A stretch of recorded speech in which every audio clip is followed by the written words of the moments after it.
Sermons pour ceux qui sont devenus nos partenaires. Volume 4 de Paul Sejong.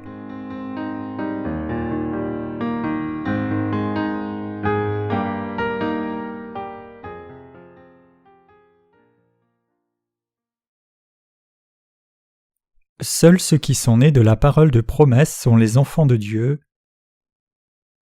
Genèse 17, versets 1 à 22. Et Abraham était âgé de 99 ans, et l'Éternel apparut à Abraham et lui dit : Je suis le Dieu Tout-Puissant, marche devant ma face et sois parfait, et je mettrai mon alliance entre moi et toi, je te multiplierai extrêmement.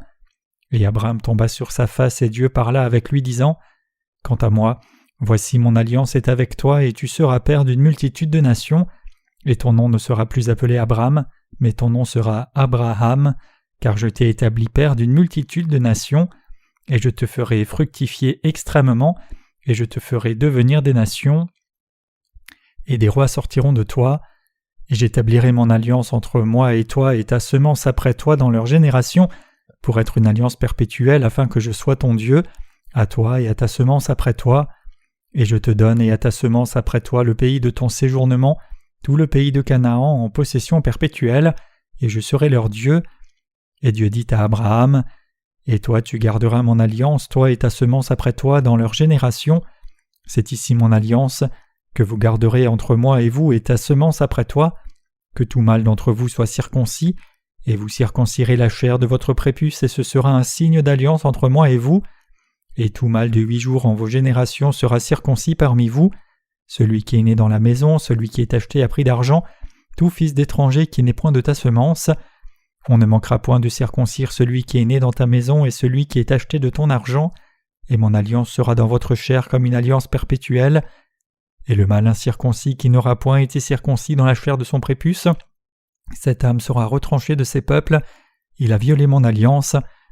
Et Dieu dit à Abraham : Quant à Saraï, ta femme, tu n'appelleras plus son nom Saraï, mais Sarah sera son nom, et je la bénirai, et même je te donnerai d'elle un fils, et je la bénirai, et elle deviendra des nations, des rois de peuples sortiront d'elle.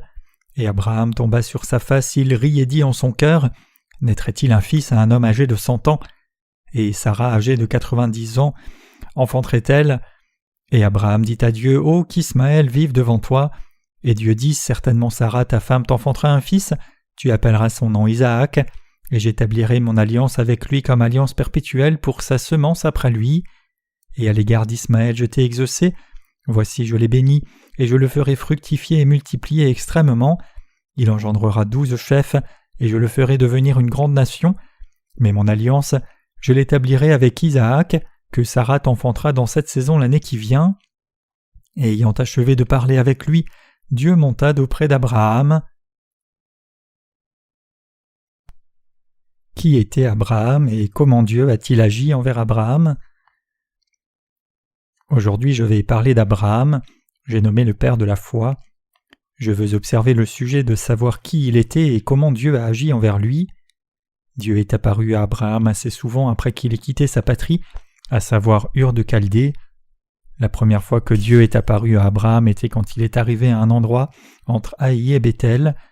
Quand Dieu a donné sa parole à Abraham, il a alors invoqué le nom du Seigneur, bâti un autel et donné une offrande en sacrifice à Dieu.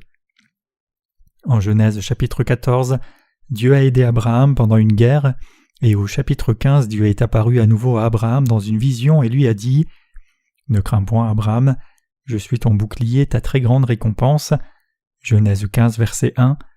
Mais Abraham a dit à Dieu : Éternel Dieu, que me donneras-tu, sachant que je suis sans enfant, et que l'héritier de ma maison est Éliézer de Damas ?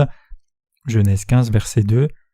Ce qu'Abraham disait réellement ici, c'était : Éternel Dieu, tu ne m'as pas donné de descendance, donc je n'ai pas d'autre choix que de faire d'Éliézer mon héritier.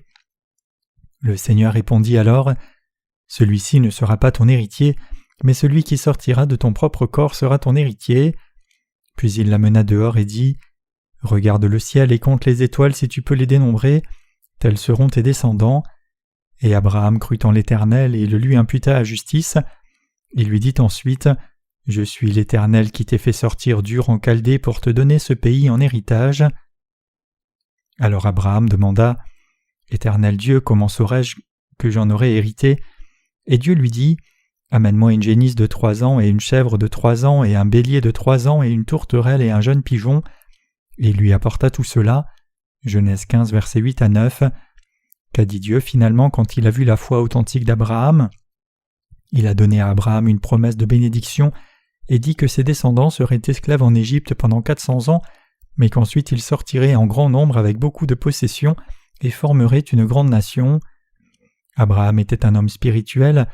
Nous pouvons dire cela à partir de ce qu'il a dit. Si tu vas à droite, j'irai à gauche, quand son neveu Lot et lui ont eu une querelle au sujet de leurs possessions. Abraham croyait que Dieu était son Dieu et croyait dans toutes ses paroles, parce qu'il se confiait en lui pleinement. Il a vécu avec cette foi authentique en Dieu, et avec cette foi il a obéi à tout ce que Dieu lui disait de faire. Dieu dit alors à Abraham, fidèle, « Je suis ton bouclier et ta très grande récompense. » Quand Abraham a entendu cela, il a dit, « Éternel Dieu, qu'essayes-tu de me donner ? Je n'ai rien à espérer. Même si tu me donnes tout, mon héritier n'est pas mon vrai fils, donc tout est inutile. » Alors Dieu répondit, « Il ne sera pas ton héritier, mais ton propre fils le sera. Regarde les étoiles du ciel, je te donnerai autant de descendance que ces étoiles. » En Genèse 16, nous voyons qu'Abraham, même s'il a cru dans la promesse de Dieu, a couché avec la servante de Sarah et a eu un fils nommé Ismaël. Abraham était âgé de 75 ans quand il a quitté Ur en Chaldée, et Ismaël est né quand il avait l'âge de 86 ans. Il a attendu 11 ans d'avoir un enfant depuis son départ. Néanmoins, Dieu lui avait promis que celui qui viendrait de son propre corps serait son héritier, et que cette descendance serait aussi nombreuse que les étoiles du ciel. Mais 11 ans plus tard, un enfant lui est né quand il a eu 86 ans. Bien sûr, il ne pouvait pas éviter les complications après avoir eu Ismaël. Des conflits sérieux ont résulté entre sa femme Sarah et sa servante Agar, qui avait donné naissance à Ismaël, et à la fin il a dû faire partir Agar.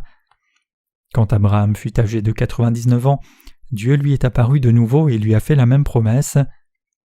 Et Abraham était âgé de 99 ans, et l'Éternel apparut à Abraham et lui dit, « Je suis le Dieu Tout-Puissant, marche devant ma face et sois parfait, et je mettrai mon alliance entre moi et toi et je te multiplierai extrêmement. » Et Abraham tomba sur sa face et Dieu parla avec lui disant, « Quant à moi, voici mon alliance avec toi, et tu seras père d'une multitude de nations, et ton nom ne sera plus appelé Abraham, mais ton nom sera Abraham, car je t'ai établi père d'une multitude de nations, et je te ferai fructifier extrêmement, je te ferai devenir des nations, et des rois sortiront de toi, et j'établirai mon alliance entre moi et toi et ta semence après toi dans leurs générations, pour être une alliance perpétuelle, afin que je sois ton Dieu à toi et à ta semence après toi, et je te donne et à ta semence après toi le pays de ton séjournement, tout le pays de Canaan en possession perpétuelle, et je serai leur Dieu. » Genèse 17, versets 1 à 8. Chers croyants, que signifie cette parole de promesse ?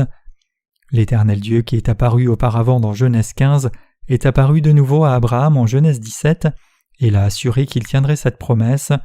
Cette fois cependant il donna à Abraham une promesse plus détaillée qu'il serait le Dieu des descendants d'Abraham. Dieu dit alors « Que tout mâle d'entre vous soit circoncis, et vous circoncirez la chair de votre prépuce, et ce sera un signe d'alliance entre moi et vous. » Genèse 17, versets 10 à 11. Dieu dit que tout enfant mâle qui est âgé de 8 ans devait être circoncis, peu importe que cet enfant soit né d'un Israélite ou non, c'est-à-dire tout enfant garçon qui est né dans une maison d'un étranger acheté à prix d'argent. Il a averti que ceux qui ne seraient pas circoncis seraient retranchés de son peuple, car ils auraient enfreint l'alliance. C'est correct. Dieu avait promis de donner un fils à Abraham en Genèse 15, lui a assuré de nouveau en Genèse 17 qu'il lui donnerait non seulement une descendance aussi nombreuse que les étoiles du ciel, mais aussi qu'il serait le Dieu de ses descendants. En plus, Dieu a donné à Abraham une parole spécifique de bénédiction, qu'il serait le père de beaucoup de nations, que des rois sortiraient de ses descendants, et que Dieu ferait des nations parmi la descendance d'Abraham. S'il en est ainsi, comment la parole de Dieu est-elle devenue une réalité à la fin ? C'est par la circoncision. « Et j'établirai mon alliance entre moi et toi et ta semence après toi dans leurs générations, pour être une alliance perpétuelle, afin que je sois ton Dieu à toi et ta semence après toi. » Genèse 17, verset 7. Qu'est-ce que cela signifie ? Cela signifie que la circoncision est la preuve de l'alliance de Dieu avec Abraham. Cela signifie aussi que quiconque croit dans l'alliance doit être circoncis sans faute. Dieu nous dit ici qu'il ne serait pas Dieu pour ceux qui refuseraient d'être circoncis, car la circoncision était la preuve réelle de la promesse de Dieu. Sans la circoncision, la promesse de Dieu ne pourrait pas s'accomplir, mais s'ils étaient circoncis par la foi, alors seul Dieu serait leur Dieu tout comme il l'était pour Abraham. Dieu a dit à Abraham en Genèse 17, verset 15, qu'il donnerait un fils à sa femme Sarah et que son nom serait Isaac. Dieu lui a assuré par une promesse qu'il donnerait à Abraham un enfant à travers sa femme Sarah. Il dit « Mais mon alliance je l'établirai avec Isaac, que Sarah t'enfantera en cette saison l'année qui vient. » Genèse 17, verset 21, c'est ce que Dieu lui a promis. L'alliance avec Abraham était centrée sur la circoncision. À partir de Genèse 17 et ensuite, nous voyons la promesse de Dieu sur la façon dont il serait le Dieu d'Abraham et de ses descendants sur la base de la circoncision. Dieu n'est pas devenu le Dieu de quiconque pour une autre raison. De même, tout comme le Seigneur est devenu Dieu pour ceux qui ont cru dans l'évangile de l'eau et de l'esprit dans ce temps du Nouveau Testament, au temps de l'Ancien Testament, Dieu est devenu le Dieu de ceux seuls qui étaient circoncis. Dieu, dans l'ère de l'Ancien Testament, est aussi devenu le Dieu d'Abraham, tout comme le Dieu d'Isaac et de Jacob, et de tous leurs descendants, et cela était entièrement basé sur l'alliance de la circoncision qu'il avait faite à travers ses gens de foi. Dieu a ordonné à Abraham et ses descendants d'être circoncis sans faute, leur promettant que s'ils faisaient cela, il serait leur Dieu. Dieu a tenu sa promesse et est devenu le Dieu d'Israël, c'est-à-dire des descendants d'Abraham, qui étaient circoncis par la foi. Et jusqu'à ce jour, Dieu reste toujours notre Dieu, à nous qui sommes circoncis dans nos cœurs. De cette façon, Dieu a fait l'alliance du salut à travers la circoncision. Je crois qu'il est devenu Dieu pour vous et moi, qui avons reçu notre salut par l'évangile de l'eau et de l'esprit. La signification de la circoncision est rapportée dans beaucoup d'endroits tout au long de la Bible. Par exemple ici en Romains 9, versets 6 à 8, nous lisons ceci. « Ce n'est pas cependant comme si la parole de Dieu avait été sans effet, car tous ceux qui sont issus d'Israël ne sont pas d'Israël. Aussi, pour être la semence d'Abraham, ils ne sont pas tous enfants, mais en Isaac te sera appelée une semence, c'est-à-dire ce ne sont pas les enfants de la chair qui sont enfants de Dieu, mais les enfants de la promesse sont comptés pour semences. Puisque Dieu a promis qu'il sauverait les Israélites par l'alliance de la circoncision et qu'il serait le Dieu de ceux qui auraient été circoncis, il n'a pas dit que tous les descendants de Jacob étaient à lui, ni que toute la semence d'Abraham lui appartenait. Qu'est-ce que cela signifie ? Cela signifie que ce ne sont pas tous les descendants biologiques d'Abraham qui ont pu devenir les vrais enfants de Dieu, mais seuls ceux qui ont observé le commandement de la circoncision établi par Dieu ont pu devenir ses enfants. Spirituellement, qui sont les vrais enfants d'Abraham ? Abraham a reçu la promesse de Dieu à l'âge de 75 ans et il a eu son fils à travers la servante de sa femme à l'âge de 86 ans. Mais cet enfant n'a jamais pu devenir son fils légitime parce que Dieu avait dit précédemment à Abraham qu'il aurait un fils avec Sarah, mais dans son impatience il a eu un fils intentionnellement avec la servante de Sarah. En dépit de cela, Dieu a tenu sa promesse et lui a permis d'avoir un fils qui a été appelé Isaac.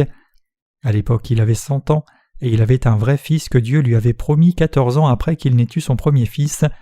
C'est ainsi qu'il a eu 2 fils, le premier fils Ismaël et le second fils Isaac. Ici se trouve une chose importante à mémoriser. Spirituellement parlant, Ismaël n'était pas le fils d'Abraham. Dans un sens biologique cependant il l'était, mais dans un sens spirituel il n'était pas le vrai enfant d'Abraham. Dieu lui avait dit précédemment qu'il lui donnerait un fils avec Sarah, sa femme légale. Même si Abraham avait eu un fils avec Agar, cela n'était pas reconnu par Dieu comme étant le fils de la promesse qu'il avait faite. Qu'est-ce que Dieu nous dit à travers cela ? Seuls ceux qui ont reçu la rémission des péchés en croyant la parole de Dieu deviennent les vrais enfants de Dieu. En d'autres termes, ceux qui sont nés dans la parole de promesse de Dieu sont ses enfants spirituels authentiques. Il est écrit « Car tous ceux qui sont issus d'Israël ne sont pas Israël. Aussi pour être la semence d'Abraham, ils ne sont pas tous enfants, mais en Isaac te sera appelée une semence. » Donc les vrais enfants de Dieu sont ceux qui sont nés de nouveau en croyant dans la parole de Dieu telle qu'elle est. Cette circoncision s'applique toujours à nous en ce jour présent. Réfléchissez-y. Il y a un grand nombre de gens qui croient en Jésus, mais la plupart d'entre eux n'ont jamais reçu la rémission des péchés parce qu'ils ne croient pas dans l'évangile de l'eau et de l'esprit, et par conséquent ils ne peuvent pas devenir les vrais enfants de Dieu. Cette promesse que Dieu sauverait ceux qui croient dans l'évangile de l'eau et de l'esprit a aussi été mentionnée dans l'ère de l'Ancien Testament. Dieu a dit à Abraham les mêmes choses. Il a dit « C'est seulement si tu es circoncis que je serai Dieu pour tes descendants.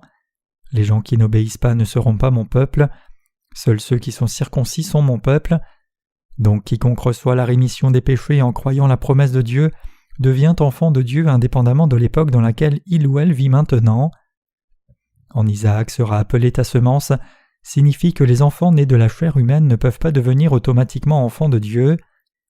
Les gens nés de parents qui ont reçu la rémission des péchés par leur foi que Jésus a porté tous les péchés du monde ne peuvent pas devenir enfants de Dieu automatiquement, à moins qu'ils ne croient eux-mêmes dans cette parole de promesse pour eux-mêmes. C'est pour cela que les descendants physiques d'Abraham devaient être circoncis par la foi. Les descendants d'Abraham semblaient être les enfants de Dieu, mais ils ne pouvaient pas devenir le peuple de Dieu dans un sens spirituel sans avoir le signe de leur foi authentique qui était la circoncision. Même après environ 4000 ans, cette circoncision s'applique toujours à vous et moi. Romains 9, versets 11 à 13 dit « Car avant que les enfants fussent nés et qu'ils eussent rien fait de bon ou de mauvais, afin que le propos de Dieu selon l'élection demeurât, non point sur le principe des œuvres mais de celui qui appelle, il lui fut dit « Le plus grand sera asservi au plus petit, ainsi qu'il est écrit « J'ai aimé Jacob et j'ai haï Ésaü ». Ce passage des Écritures nous dit clairement qui Dieu adopte comme ses enfants dans cette génération. Dieu adopte ceux qui sont honnêtes devant Dieu et comprennent leurs limites et états pécheurs, reconnaissent la parole de Dieu de tout cœur et croient au fait qu'ils ont été correctement sauvés par l'évangile de l'eau et de l'esprit. Qui Dieu a-t-il choisi? Dieu dit « L'aîné allait servir le plus jeune quand ils étaient encore dans le sein de leur mère ». Certaines personnes dans leur ignorance interprètent mal ce verset en disant « Comme vous le voyez ici, Dieu avait ses favoris même quand ils étaient encore dans le sein. Ce n'est pas par la conviction reçue de Dieu mais par sa sélection arbitraire hasardeuse que les gens deviennent ses enfants. » Certaines personnes peuvent avoir ces pensées erronées, mais la vérité c'est la vérité. Une telle notion est souvent appelée la doctrine de l'élection inconditionnelle. L'élection inconditionnelle est un enseignement calviniste qui enseigne qu'avant que Dieu n'ait créé le monde, il avait choisi de sauver certaines personnes au hasard selon son propre but, indépendamment de toute condition liée à ces personnes malchanceuses. Bien sûr, il est important de savoir qui Dieu a choisi. Quand Jacob et Ésaü étaient dans le sein de Rebecca, Dieu savait déjà comment allait tourner leur avenir. Donc il a dit « L'aîné servira le plus jeune ». Autrement dit, le Dieu omniscient savait à l'avance qu'Ésaü serait un homme charnel, alors que Jacob serait un homme spirituel. Dans un tel contexte, Dieu a dit « J'ai aimé Jacob et j'ai haï Ésaü ». Jacob était celui que Dieu a aimé et appelé, mais comment était Jacob? Bien sûr, alors qu'Ésaü était incrédule, égoïste et rebelle contre Dieu, Jacob n'était pas sans limitation non plus. Même s'il se confiait pleinement dans la parole de Dieu et désirait ses bénédictions, il était néanmoins trompeur et plein de manquements. Donc qu'a dit Dieu? Dieu a dit qu'il n'était pas venu appeler les parfaits ou les justes, mais appeler des pécheurs. Il a dit qu'il appellerait les pécheurs et en ferait des justes. Le Seigneur a dit aussi « Ceux qui sont en bonne santé n'ont pas besoin de médecin, mais ceux qui sont malades. Je ne suis pas venu appeler les justes mais les pécheurs à la repentance. » Luc 5, versets 31 à 32. De même, Dieu ne choisit pas ceux qui sont saints.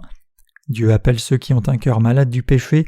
Ce sont eux qui peuvent recevoir la rémission des péchés et naître vraiment de nouveau en croyant dans l'évangile de l'eau et de l'esprit. Qui alors parmi les nombreuses personnes de ce monde peut devenir enfant de Dieu? Qui parmi les deux fils, Ismaël et Isaac, était le vrai enfant de Dieu?